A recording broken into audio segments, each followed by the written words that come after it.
আপনারা যারা সংসারের বড় সন্তান, আপনাদের কাঁধে কিন্তু অনেক দায়িত্ব থাকে। ছোট ভাই বোনেরা থাকে, তারা অনেক কিছু করে পার পেয়ে যায়, কিন্তু বড় সন্তান হিসেবে আপনি কিন্তু পার পান না। পান আপনি পান, আপনি পার পান না। আপনারা যারা বড় সন্তান, আপনারা কিন্তু জানেন আপনাদেরকে অনেক কষ্ট করতে হয়েছে। যারা সংসারের বড় সন্তান, তাদেরকে অনেক কিছু স্যাক্রিফাইস করতে হয়, তাদেরকে অনেক কিছু স্যাক্রিফাইস করতে হয়।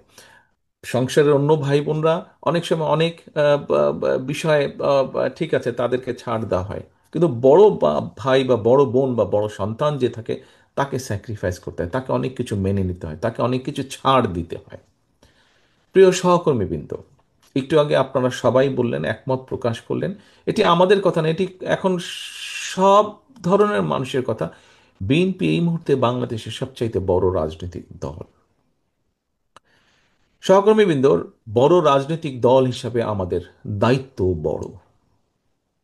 আপনি যেহেতু বাংলাদেশের সবচাইতে বড় রাজনৈতিক দলের সদস্য, সেই হিসাবে আপনি বিএনপির নেতাকর্মী হন, আপনি যুব দলের নেতাকর্মী হন, আপনি স্বেচ্ছাসেবক দলের নেতাকর্মী হন, আপনি ছাত্র দলের নেতাকর্মী হন, আপনি মহিলা দলের নেতাকর্মী হন, আপনি কৃষক দলের নেতাকর্মী হন, আপনি তাঁতি দলের নেতাকর্মী হন, অর্থাৎ জাতীয়তাবাদী দলের মূল দল সহ যে কোনো অঙ্গ সংগঠনেরই আপনি নেতা বা কর্মী হন না কেন, আপনি বিএনপির একজন নেতা এবং কর্মী।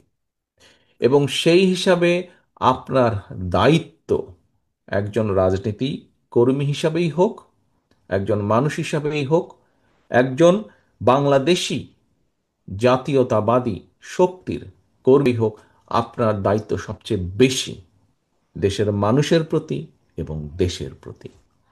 প্রিয় সহকর্মীবৃন্দ, অনেকগুলো বড় দায়িত্বের মধ্যে একটি অন্যতম বড় দায়িত্ব হচ্ছে বিগত 15 বছর এবং তারও আগে বিভিন্ন সময়ে যখনই হুমকির মুখে পড়েছে বাংলাদেশের মানুষের গণতন্ত্রের অধিকার, তখনই কিন্তু বিএনপি সোচ্চার হয়েছে।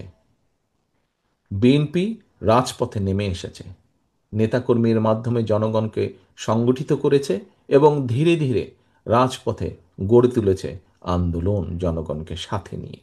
আমাদের এই দল, বাংলাদেশ জাতীয়তাবাদী দল, বহুদলীয় গণতন্ত্রের রাজনীতিতে বিশ্বাস করে এবং এই দেশে বাকশাল থেকে বহুদলীয় গণতন্ত্রের রচনা আপনি করেছেন, আপনার দল করেছে, আমরা করেছি, আমাদের দল করেছে। কাজে এইটি আমাদের একটি অত্যন্ত গর্বের বিষয়। এখন প্রিয় সহকর্মীবৃন্দ, গণতন্ত্রের ভিত্তি রচনা করার দায়িত্ব যেমন আছে, ঠিক একইভাবে